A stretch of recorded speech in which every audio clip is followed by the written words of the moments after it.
अगर आपकी कंपनी बोले कि हम आपको 6 लाख का सीटीसी देंगे, क्यों? सुनकर खुश हो गए ना?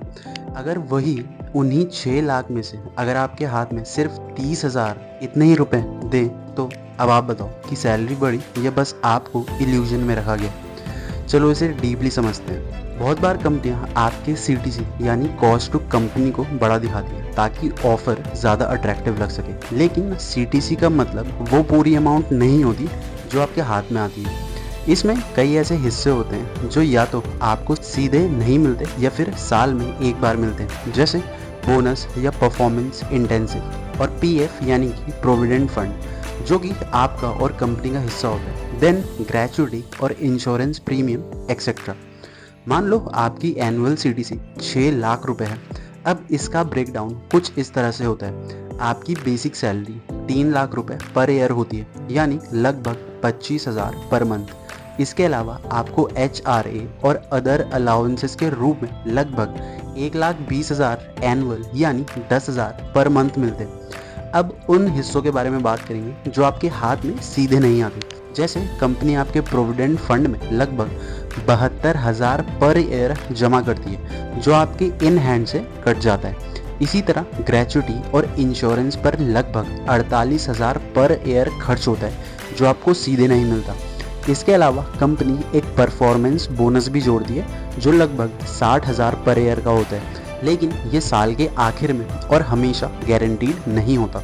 यानी कुल मिलाकर आपकी सीटीसी तो 6 लाख दिखाई होती है, लेकिन टैक्स और कटौतियों के बाद आपके हाथ में आने वाली असली अमाउंट इन हैंड सैलरी केवल करीब 28,000 से 30,000 पर मंथ इतनी ही रह जाती है। पर यहाँ पे ये बात आती है कि कंपनियां सिर्फ सीटीसी के खेल से नहीं बल्कि एक और तरीका अपनाती हैं सैलरी कम करने का, और वो है ईसोप्स, ESOPs यानी एम्प्लॉय स्टॉक ऑप्शंस का। ये सुनने में तो फ्री मनी जैसे लगते हैं, लेकिन रियलिटी कुछ और ही होती है। कई लोग सोचते हैं कि एम्प्लॉय स्टॉक ऑप्शन प्लान यानी कंपनी आपको फ्री में शेयर्स दे रही है, लेकिन रियलिटी कुछ और होती है। ईसोप का मतलब होता है कि आपको बाद में कंपनी के शेयर्स एक फिक्स्ड प्राइस पर खरीदने का ऑप्शन मिलता है। यानी अभी आपके पास शेयर्स नहीं है। जब आप ये शेयर्स खरीदते हैं यानी कि एक्सरसाइज करते हैं, तब सरकार इसे आपकी इनकम मानती है और आपसे टैक्स लेती है, भले ही आपने वो शेयर्स अभी बेचे ही क्यों ना हो। और अगर बाद में कंपनी बंद हो जाती है या शेयर की वैल्यू गिर जाती है, तो आपको दोनों तरह का नुकसान होता है। पैसों का भी, क्योंकि आपने शेयर खरीदे थे, और टैक्स का भी, जो आपने पहले ही भर दिया था। मान लो आपको 2 लाख रुपए के ईसोप्स मिल रहे हैं। जब आप उन्हें खरीदते हैं, एक्सरसाइज करते हैं, उस टाइम कंपनी की मार्केट वैल्यू के हिसाब से आपकी टैक्सेबल इनकम 2 लाख मानी जाती है। आपको उस पर लगभग 60,000 टैक्स देना पड़ सकता है, भले ही आपने शेयर्स बेचे ही नहीं हो। अब अगर कुछ महीनों बाद कंपनी डूब जाती है और शेयर की कीमत ज़ीरो हो जाती है, तो आपने न सिर्फ 2 लाख गंवाए, बल्कि आपका 60,000 टैक्स भी बेकार चला गया। इसीलिए ईसोप्स को फ्री मनी समझना बड़ी गलती है। ये एक high risk high reward game है जो सोच समझ कर ही खेलना चाहिए। लेकिन यहाँ बात सिर्फ ईसोप्स की नहीं है। आज के टाइम में कई एम्प्लॉयज़ ऐसे फाइनेंशियल ट्रैप्स में फंस रहे हैं जिनकी कीमत उन्हें सालों तक चुकानी पड़ती है। जैसे आईटी सेक्टर की ही हालत देख लो। आईटी सेक्टर में सैलरी पिछले 18 सालों से लगभग रुकी हुई है। आज भी जो फ्रेशर्स नए लोग हैं आईटी कंपनियों में ज्वाइन करते हैं, उनकी एनुअल सैलरी 3.5 से 4 लाख के बीच में होती है, बिल्कुल वैसे ही जैसे 18 साल पहले थी। लेकिन इस दौरान इन्फ्लेशन दुगने से भी ज़्यादा बढ़ चुकी है। यानी रहने, खाने, किराए और खर्च सब बढ़ गए हैं, पर सैलरी उतनी ही है।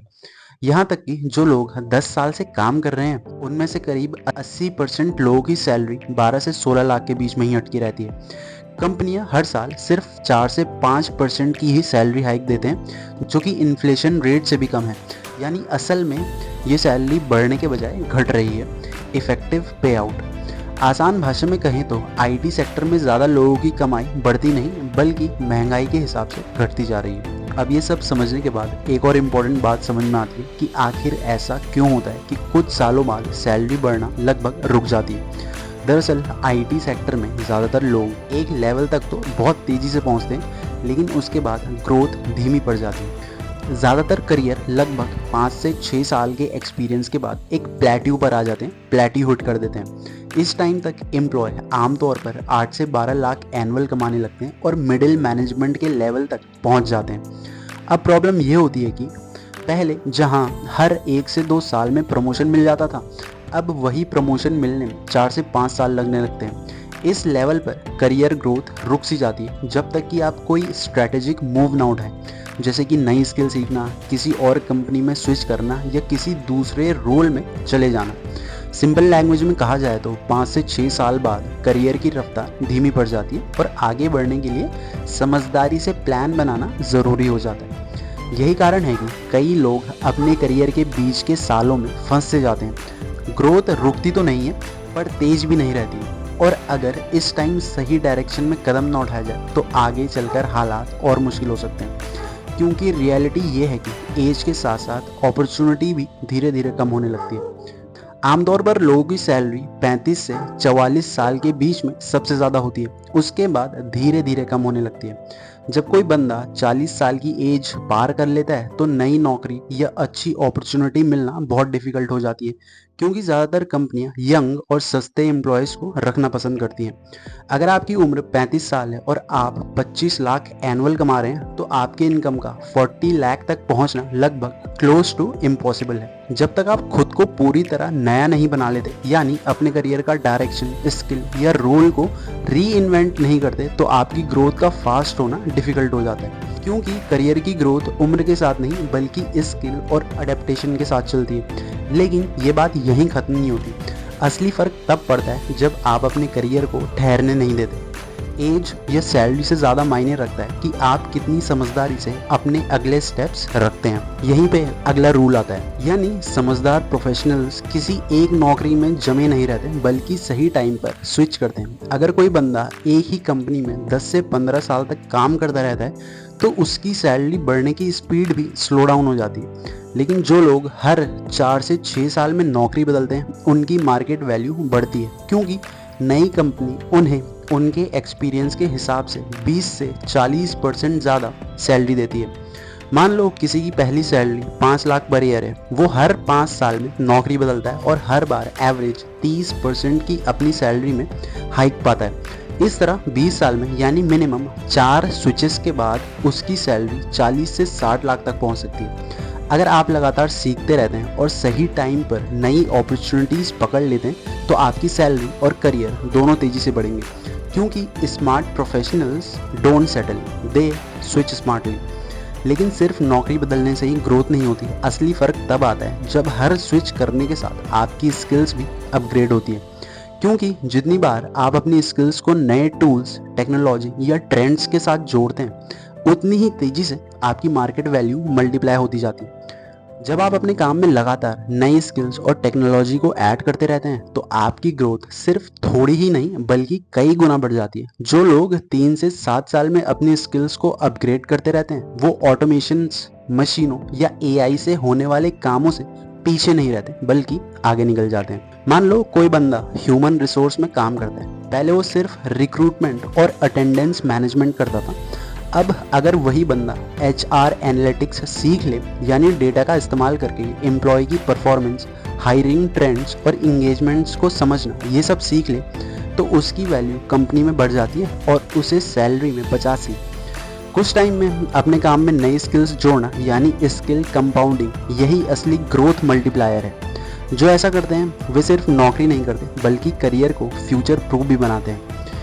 जब आप लगातार अपनी स्किल्स को अपग्रेड करते रहते हैं तो सिर्फ आपकी अर्निंग कैपेसिटी ही नहीं बढ़ती बल्कि आपके पास नई अपॉर्चुनिटीज़ भी खुलती है, जैसे फ्रीलांसिंग, कंसल्टिंग, साइड प्रोजेक्ट्स जैसी। यानी स्किल्स जितनी डाइवर्सिफाइड होंगी उतने ही ज़्यादा इनकम सोर्स बनेंगे। और यही बात हमें अगले इम्पॉर्टेंट फैक्टर तक ले जाती है। सिर्फ बड़ी सैलरी होना ही अमीरी की निशानी नहीं है। असली संपन्नता इस बात से फिक्स होती है कि आप अपनी कमाई से कितना बचा पा रहे हैं। अगर कोई इंसान Tier 2 या छोटे शहर में रहकर काम करता है तो वहाँ रहने सहने का कॉस्ट, किराया, खाना, ट्रांसपोर्ट, ये सब बड़ी सिटीज़ के कंपैरिजन में काफ़ी कम होती है। इसी कारण भले ही उसकी सैलरी थोड़ी कम हो फिर भी उनकी सेविंग्स अच्छी खासी हो जाती है। आजकल बहुत से लोग घर से काम करने का फ़ायदा उठाकर एक्सपेंस घटा रहे हैं और साथ ही अपने टाइम का सही यूज़ कर रहे हैं। लेकिन असली बात यह है कि जो लोग फाइनेंशियल रूप से सबसे मजबूत होते हैं वे सिर्फ एक सैलरी पर डिपेंड नहीं रहते। वे अपने टैलेंट और नॉलेज का यूज़ करके फ्रीलांस प्रोजेक्ट्स लेते हैं, कंसल्टिंग करते हैं या अपनी स्किल्स को ऑनलाइन मोनेटाइज करते हैं, जैसे कंटेंट बनाना, कोर्स पढ़ाना या डिजिटल सर्विस देना। ऐसी कई मल्टीपल इनकम स्ट्रीम्स रखने से न केवल फाइनेंशियल सुरक्षा मिलती है बल्कि करियर में आज़ादी और फ्लेक्सिबिलिटी भी आ जाती है। अगर एक सोर्स बंद हो भी जाए तो दूसरा संभाल लेता है, और यही असली वेल्थ है, सिर्फ पैसे की नहीं बल्कि मेंटल पीस और आत्मनिर्भरता की भी। इसीलिए समझदारी सिर्फ ज़्यादा कमाने में नहीं बल्कि अपने एक्सपेंस और लाइफस्टाइल को भी सही ढंग से मैनेज करने में है। और यहीं से असली खेल शुरू होता है, जब आप समझते हैं कि स्टेबिलिटी सिर्फ एक सैलरी से नहीं आती है बल्कि कई रास्तों से कमाई करने से बनती है। इसीलिए अपने कॉस्ट टू कंपनी यानी CTC को अच्छे से समझो, ताकि तुम्हें पता रहे कि असली में तुम्हें कितना मिल रहा है, रियलिटी में तुम्हें मिल कितना रहा है और कहाँ कहाँ कटौती हो रही है। सोच समझकर जॉब बदलो, सिर्फ सैलरी देखकर नहीं बल्कि ग्रोथ और सीखने के मौके को देखकर जॉब स्विच करो। लगातार नई चीज़ें सीखते रहो ताकि तुम्हारी स्किल्स मार्केट में वैल्यूएबल बनी रहे। समझदारी से खर्च करो और अपनी लाइफस्टाइल को कंट्रोल में रखो। साथ ही एक से ज़्यादा इनकम स्ट्रीम्स बनाओ, जैसे कि फ्रीलांसिंग, इन्वेस्टमेंट या कोई साइड हसल।